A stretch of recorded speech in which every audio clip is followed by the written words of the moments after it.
تعالي معايا أقولك إزاي تحسبي بطريقة سهلة وبسيطة ميعاد ولادتك المتوقع، ويا ترى أنت في الأسبوع الكام من الحمل.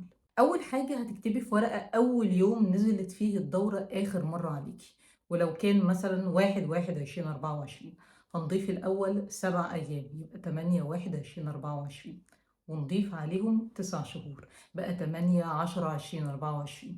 ده تاريخ ولادتك المتوقع إن شاء الله. وكده يبقى انت كل يوم 8 في الشهر بتكملي شهر. بس علشان نعتمد على الطريقة دي في حساب ميعاد الولادة المتوقع بدقة لازم شرطين مهمين يتحققوا. أول شرط إنك خلال ال3 شهور اللي قبل الدورة اللي حصل فيها الحمل ما كنتيش بتاخدي أي وسيلة منع حمل، ده غير إن لازم في الفترة دي برضو تكون دورتك كانت منتظمة. طب لو شرط من الاتنين دول اختلف، هنعتمد على إيه؟ هنعتمد أدق على السونار اللي هتعمليه في أول 3 شهور حمل.